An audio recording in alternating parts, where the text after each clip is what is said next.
Have you ever wondered why you're constantly running late, no matter how hard you try to be on time? Well, this isn't just a small annoyance. It can actually hold you back significantly in your personal and professional life.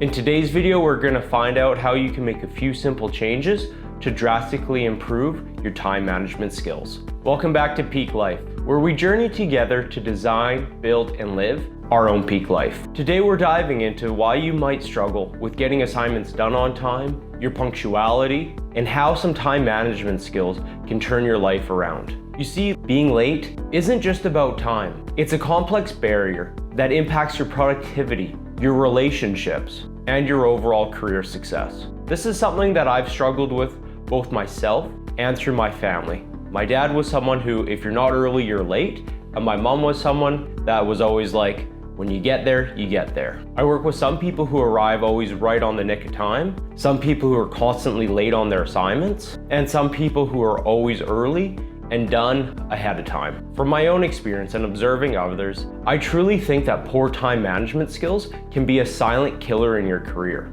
One that you might not even notice, but is definitely causing frustration in your coworkers and in your boss. But why do so many professionals struggle with this? Well, let's dive in and start to unpack it. So let's face it, we all have the same 24 hours in a day, and yet some people clearly get more done in those 24 hours than others. Today we're gonna break down some of the most common time management pitfalls and how to escape them. Number one, we're gonna look at poor planning.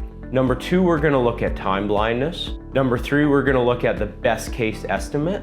And number four, we're gonna dive into procrastination. Five, we're gonna jump into using technology to your advantage. And finally, number six, we're gonna take a peek into enhancing our mental scheduling skill. So first up, we have poor planning. Many professionals, myself often included, fail to properly review their schedules and plan it in advance. When you don't schedule out and prioritize your day, you leave these gaps that allow for other people's priorities and problems to interrupt your big things. So a few solutions are to 1, plan out your next day the previous night. Or 2, first thing in the morning, list out everything that you have to do that day and identify what your top 3 priorities are and work on those until complete. 3 is you can plan for the interruptions that will naturally come. Set time aside to deal with those emails or those Slack notifications so that they don't end up disrupting your bigger priorities. Next, we have time blindness. And time blindness refers to the person's inability to judge the passing of time. If you suffer from this,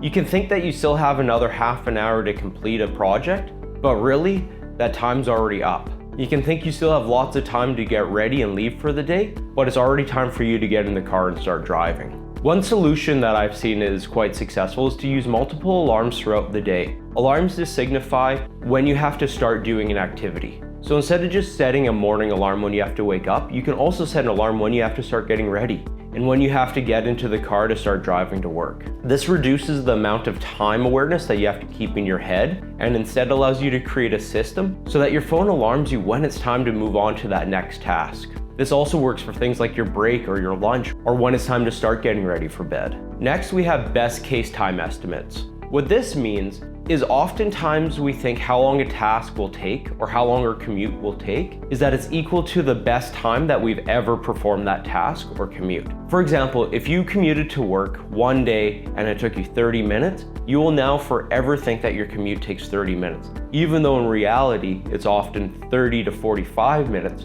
where it's typically most often around 40 minutes. The same thing's in tasks. If you complete a task, say in an hour, one time, then you'll think that every other time you can complete it in an hour, even if the average is more like an hour and a half. So a way to combat this without just adding in too much buffer is by using the more realistic times of what the average time it is for you to complete that task or your travel. And be aware that yes, sometimes you might be able to complete it a little faster and sometimes you'll complete it a little slower. But this way will give you a reasonable amount so that you're not having to stress about always being late. Next, we have procrastination. I've experienced this firsthand multiple times, where putting off tasks can lead to a vicious cycle of chronic lateness and stress. Oftentimes we procrastinate not because we don't know how to do the thing, but instead because we just can't get started. We can't get that momentum to take the first step. So a great solution to this is to break larger tasks into smaller steps that are easy to set and have clear deadlines. When you have one giant project, it can seem extremely overwhelming and causes more stress for you, which can lead into procrastination. On the other hand, if you break these larger projects into small sub-steps, it then becomes a lot more approachable. Another technique that you can use is called the Pomodoro method, where you set a timer for 25 minutes and you do a complete work block without any distraction. And then when that timer goes off, you get 5 minutes of break. If you repeat this throughout the day for a few sessions, you'll notice that you get more done in that 25 minutes than you otherwise would in a distracted 2 hours of work. Next up, we have using technology to your advantage. Sometimes we're late on assignments because we're spending way too much time redoing work that's already been done, especially when it comes to documentation. So if you're working on a project throughout several weeks, there'll be a cost of time to get caught up back to speed every time you start and stop. So if you don't have a good way of tracking your progress and the notes, something like using Monday.com or Asana, you'll find that you're spending a lot of time just to remember where you were at. Another tool that you can use is something like ChatGPT to allow you to get to a crappy first draft. So if you're trying to do a project plan for something, you might not exactly know what all the steps are. So you can use chat to say, help me create a project plan to do X, Y, and Z. And even though it's not going to be 100% correct, you'll then be able to edit it, which is a lot easier than trying to create it on your own. And finally, to wrap up all these techniques, we have enhancing your mental ability to schedule. By consistently getting a feedback loop of time blocking and estimating how long something will take, and then comparing that to how long it actually takes, you'll continue to get better and better awareness of what you're overestimating and what you're underestimating. From there, your plan day versus your real day will end up becoming a lot closer together. This will allow you to have more visibility on what you'll get done on your day and have less surprises. So now that we've armed ourselves with some strategies to help beat the clock, let's focus on what I believe is the ultimate game changer in time management: prioritization. See, to understand priority, we have to understand that not all tasks are created equal. Understanding that there's a difference between what's urgent and what's important can help you decide where your time and energy goes. And if you haven't heard about it before, there's a thing called the Eisenhower box, which is a simple grid which has what's urgent and important, what's urgent and not important, what's not urgent but important, and what's not urgent or not important to separate out your different tasks. If you need some more information on this, just a quick Google of the Eisenhower box will bring it up. But this strategy is a great way to decide what tasks to work on, and what I particularly like is when you're doing a week or a month in review to see how many tasks you were doing in each quadrant, so that you can see, is your time actually effectively being spent in the work that's going to produce meaningful results. Next, with our prioritization, we're back to setting realistic deadlines. In order to be able to prioritize one task over another, we need to have a good understanding of how long it will take and how many of those tasks we can get done in a day. When we set arbitrary or unrealistic deadlines, we end up just stressed and without valuable information. So when you're setting a deadline, if you have no idea how long this task is going to take, try to break it up into smaller steps until you get to subparts that you do have a good understanding how long it will take to do.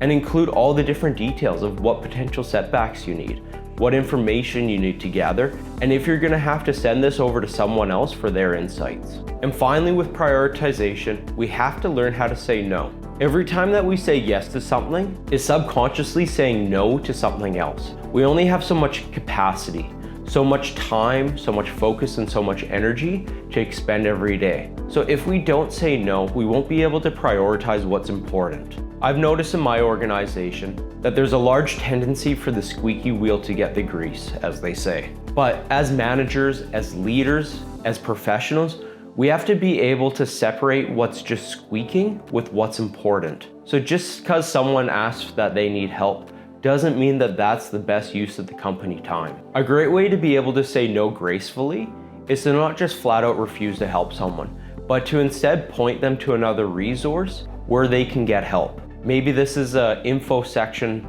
of your intranet, or maybe it's a different colleague that's more aligned with their role. But by saying no to the trivial many, you're able to say yes to the vital few. So to sum it up, mastering time management doesn't just help you be on time. It actually enhances your overall efficiency and effectiveness. So implement these strategies and watch how you start arriving early finishing your assignments on time, and being less stressed and achieving more throughout this all. If you're interested in diving deeper into some strategies, check out my video here, which is all about elevating your career success with deep work.